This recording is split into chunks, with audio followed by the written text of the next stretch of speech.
નમસ્કાર ખેડૂત મિત્રો, જય કિસાન, જય ભારત. ખેડૂત ભાઈઓ, આજના એપિસોડમાં આપણે વાત કરીએ છીએ આપણી ઉપજ ચણાની. હવે ચણાની આપણી જે ઉપજ છે, આ ઉપજને આપણે આ વર્ષે સિઝનની શરૂઆતથી બિલકુલ નીચલા દરજ્જાના લેવલના ભાવથી વેચી રહ્યા છીએ અને અત્યારે પણ સ્થિતિ એ જ પ્રમાણે છે. ભાવોનું જે લેવલ છે એ લેવલ આપણે જોઈએ તો આજે તારીખ છે 18 માર્ચ 2026 અને વાર છે બુધવારનો દિવસ છે અને આજે દરેક માર્કેટિંગ યાર્ડોમાં કામકાજ શરૂ છે અને આજના દિવસે આપણા દેશી લાલ ચણાની કોઈ પણ જાતની ઉપજ હોય પણ નીચલા દરજ્જાના ભાવ એટલે લગભગ 950 કે 960 રૂપિયાથી વેચાવાના શરૂ થાય અને ઊંચામાં એકંદર આપણે જોઈએ તો 1050-60 કે બહુ સારી ક્વોલિટી અને બહુ સારી રીતે તૈયાર કરીને કોઈ ખેડૂત તરફથી આવી હોય તો એને થોડા ઘણા વધારે ભાવ મળતા હોય આવી સ્થિતિ છે આપણા દેશી લાલ ચણાની. દેશી લાલ ચણામાં જે મોસમી ચણા તરીકે ઓળખાય છે, આ ચણાની જાત થોડી ઊંચી વેચાતી હોય છે એટલે એના ભાવોમાં કદાચ 101 રૂપિયાનો વધારો કોઈ ખેડૂતને મળી રહ્યો હોય, પણ સ્થિતિ આ પ્રમાણે છે. સફેદ ચણાની જે કોઈ જાતો છે એમાં બીટુ ચણા જે છે એ બીટુ ચણા એટલે લગભગ 1025 કે 50 થી શરૂ થાય અને ઊંચામાં 1150 રોકાઈ જાય. હવે દેશી ચણાની આપણે વાત કરીએ તો દેશી ચણામાં આ વર્ષમાં ભાવોનું જે કાંઈ લેવલ છે આ લેવલને બજારના હિસાબથી આપણે જોઈએ તો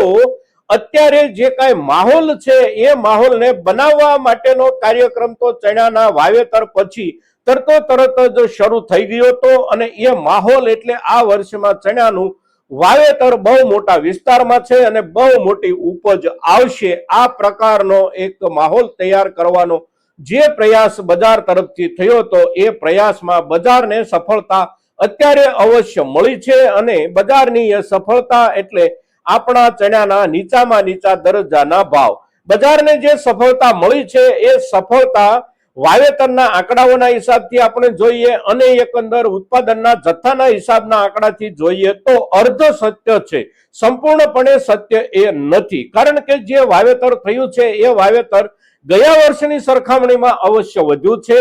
પણ જે વધેલું વાવેતર છે એ વધેલા વાવેતર પછી જે ઉત્પાદન મળવાનું છે એ ઉત્પાદનનો જથ્થો અને આપણા દેશની જરૂરિયાત આ બંનેની વચ્ચે તો ખૂબ મોટું અંતર છે. કારણ કે ઉત્પાદન વધારેમાં વધારે થઈ જાય તો પણ 1 કરોડ અને 17-18 લાખ મેટ્રિક ટન ચણા પાકે એવી શક્યતા છે અને જરૂરિયાત જે કાંઈ આપણા દેશની છે એ જરૂરિયાત એટલે ઓછામાં ઓછી 1 કરોડ અને 40 લાખ ટન અવશ્ય જરૂરિયાત છે અને વાસ્તવિક જરૂરિયાત તો 1.5 કરોડ ટનથી પણ વધારે ચણાની હોય છે, પણ એ ચણાની વાસ્તવિક જરૂરિયાત જે કાંઈ છે એમાંથી ચણાની વપરાશ જે કાંઈ ઓછી થઈ જાય એ ઓછી થઈ જતી વપરાશ એટલે આયાતી પીળા વટાણાની એની અંદર થતી ભેળસેળ. એટલે આ જે પરિસ્થિતિ છે એ પરિસ્થિતિ એકંદર ચણાને આપણે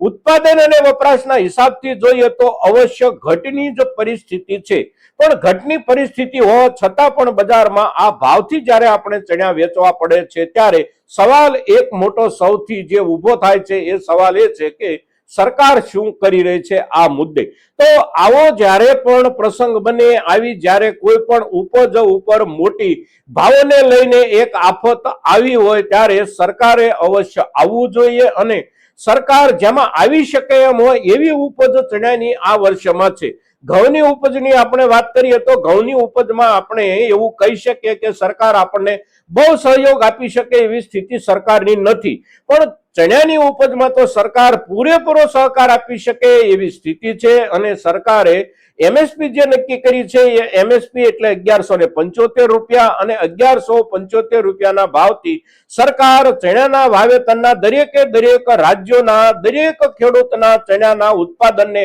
ખરીદવાનો એક નિર્ણય જાહેર કરી અને તે બજારને એક સંદેશો આપી દે કે એક પણ ચણાનો દાણો બજાર સુધી સરકાર નહીં પહોંચવા દે, સરકાર તમામે તમામ ચણાની ઉપજ ખરીદી લેશે અને દેશની ઘટતી જે જરૂરિયાત છે એ ઘટતી જરૂરિયાતને ધ્યાનમાં રાખીને સરકાર ખરીદી કરવા માંગે છે. આવો સંદેશો જો સરકાર તરફથી બજારને મળ્યો હોત અને એ સંદેશો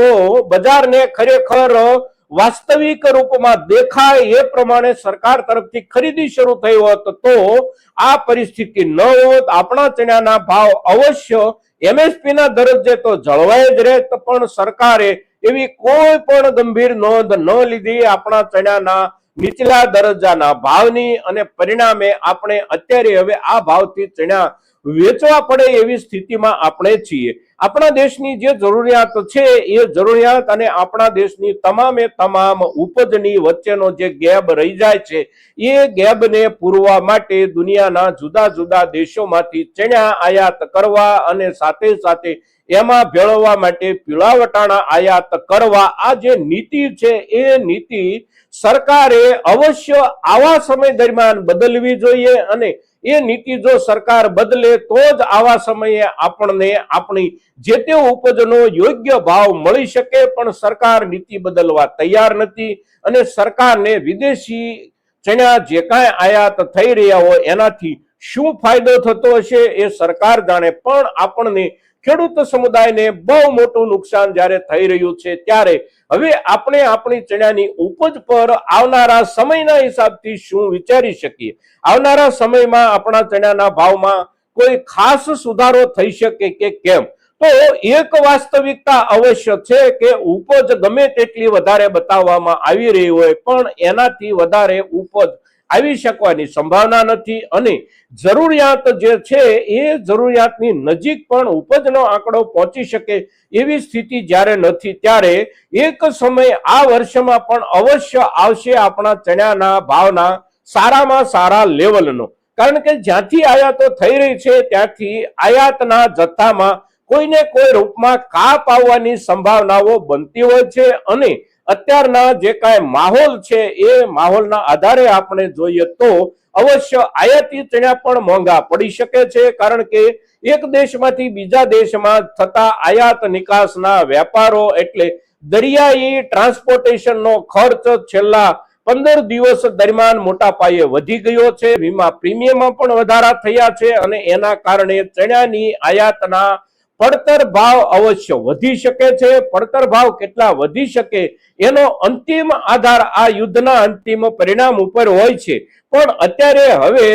જે કાંઈ કાચા તેલના ભાવો એટલે કે બ્રેન્ટ ક્રૂડના ભાવો વધ્યા, અને એ વધેલા બ્રેન્ટ ક્રૂડના ભાવો પછી ટ્રાન્સપોર્ટેશન ખર્ચમાં થયેલો વધારો અને વીમા પોલિસીમાં થયેલો વધારો, આ બંને કારણોસર પડતર અવશ્ય ઊંચી જઈ શકે છે. પણ અત્યારે હજી આપણા બંદરગાહો પર અત્યાર સુધી આવી ગયેલા ચણાઓનો જે કાંઈ જથ્થો પડેલો છે એ જથ્થો થોડો સસ્તા ભાવથી વેચાઈ રહ્યો છે, અને પૂરતા પ્રમાણમાં નજીકના સમયગાળામાં બહુ મોટી ઘટ ન પડે એટલો જથ્થો જ્યારે બંદરગાહો ઉપર પડેલો છે ત્યારે વેપારી જગતને અને બજારને એવું લાગે છે કે ચિંતા કોઈ બાજુથી કરવાની જરૂર નથી. અત્યારે આ ભાવથી મળે એટલા ચણા ખરીદો અને સંગ્રહ કરો. અવશ્ય એમને પણ લાગી રહ્યું છે કે બજાર સુધરશે, અને બજાર સુધરશે એટલે 10%, 12% કે 15% સુધી પણ બજાર સુધરી શકે એવું વેપારી સમુદાયને પણ લાગી રહ્યું છે, અને બજારની આવી શક્યતાઓ અને સંભાવનાઓ પણ અવશ્ય બેસે છે.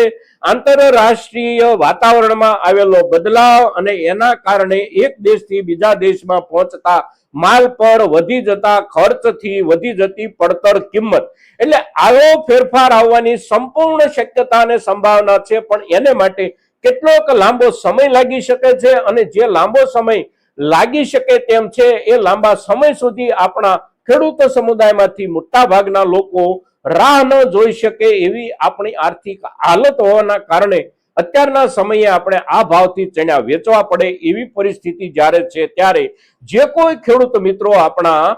ચણાનો પોતાનો પાક કેટલાક સમય માટે સાચવી શકે એવી સક્ષમતા ધરાવતા હોય આવા ખેડૂતો અવશ્ય ચણાની ઉપજ સાચવી રાખે. અત્યારે જે ભાવનો દરજ્જો છે એ દરજ્જો એટલે બહુ નીચા તળિયાનો દરજ્જો, આનાથી નીચે ભાવ હવે જઈ શકે એવી સંભાવના નથી. સુધારાની સંભાવના સૌથી વધારે છે. સવાલ સમયનો છે. સિઝન અત્યારની આપણી પૂરી થઈ જાય અને ઓફ સિઝન જ્યારે શરૂ થાય ત્યારે ખરેખર વાસ્તવિક રૂપમાં આયાતી ચણાની પડતર જે કાંઈ વધી શકવાની છે એ વધવાનું, અને વધી ગયા પછીનું ચિત્ર જ્યારે સામે આવશે ત્યારે બજારમાં આયાતી ચણા પણ અવશ્ય મોંઘા હશે અને મોંઘા થયેલા આયાતી ચણાની સામે આપણા ચણાની ઉપજના ભાવોમાં સુધારાની શક્યતા પૂરેપૂરી બેસે છે આ વર્ષમાં. એટલે પોતાની ચણાની ઉપજ જે સાચવી શકે એવા ખેડૂતો હોય એ અવશ્ય સાચવવાનો નિર્ણય કરી શકે છે. મિત્રો, આજના દિવસે આપણી